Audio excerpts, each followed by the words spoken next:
Are online communities just as good? No. A few months ago, I made a video entitled, Are Online Communities Just as Good? And I ended that video by shrugging and not forming any concrete opinion on the matter. I was legitimately asking. But now, I feel like I have a notable opinion on the matter. Now I know what I think. Are online communities just as good? No. No, they are not. And here's why.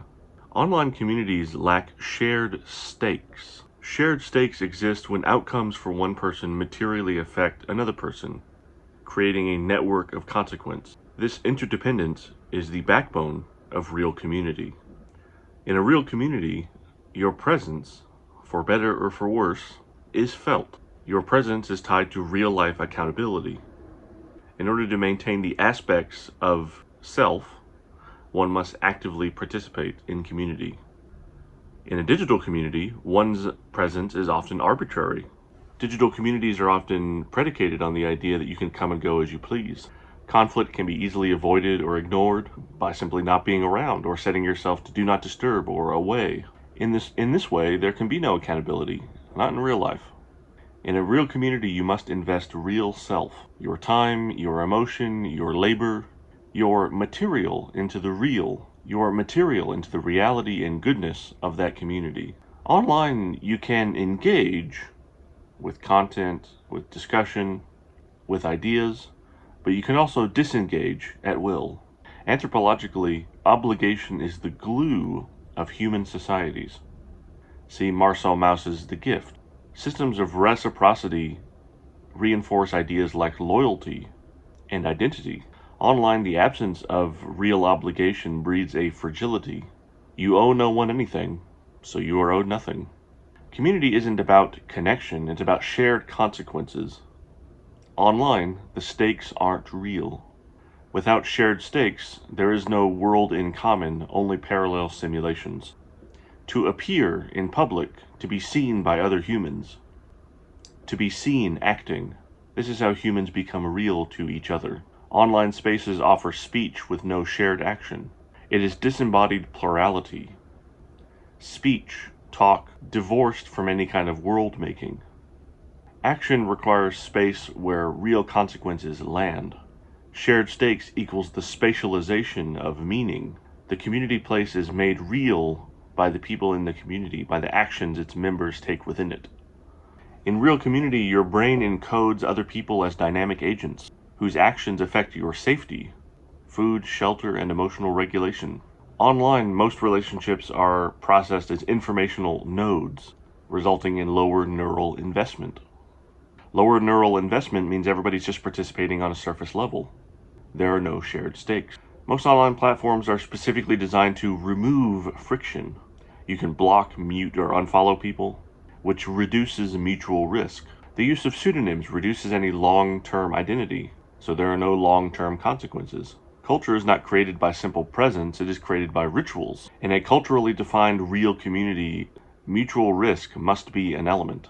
In other words, your loss is my loss. Consequential feedback must be an element. Your actions affect my environment. A person becomes real to you whenever their pain affects your plans, and you become real to them whenever your presence affects their outcomes. That's shared stakes. That's what community is. Community is not declared, this is a community. Community is constructed by doing things together that matter, in a way where success and failure are mutual. In a world of algorithmic curation and low friction, asynchronous engagement, the act of making something together with other people becomes both radical and therapeutic. Modern loneliness is not the absence of friends, it is the absence of shared labor with shared consequences. So the question becomes, why are we so anti-stakes these days? And you're not going to like the answer. Technology abstracts consequences. It makes life feel like a simulation. Stakes are a product of friction. Remove friction and consequences disappear. Neoliberal capitalist technocracy encourages people to be always productive, never messy, always pleasant, market optimized. Accountability becomes reputational risk. If you fail in public, you're not just wrong, you're unmarketable. Childhoods are increasingly structured to avoid risk. In other words, to avoid pain, conflict, and even boredom. We flee stakes because they're uncomfortable. In other words, we're too fat and happy.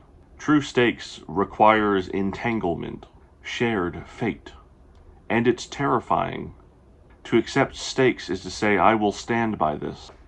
The gig economy, social media, online dating, educational systems, and remote work reward low commitment, low consequence participation. And so we drift. We don't feel like life has meaning because meaning requires stakes. It requires risk. You were told you could be anything, but being something requires saying no to everything else. And that's what real stakes are. They make things matter. And we are dying from the absence of mattering. So when I ask, are online communities just as good? I'm asking if connection without obligation, intimacy without consequence, identity without friction, are those just as good? I say it can never replace the kind of community where you have to show up, where if you fail, others hurt, and if you thrive, they rise with you. And the answer is no, because without shared stakes, you're not in a community. You're just in a chat room, waiting to be seen, never to be known. Online communities simulate connection. Real communities cost you something, and that cost is what makes it real.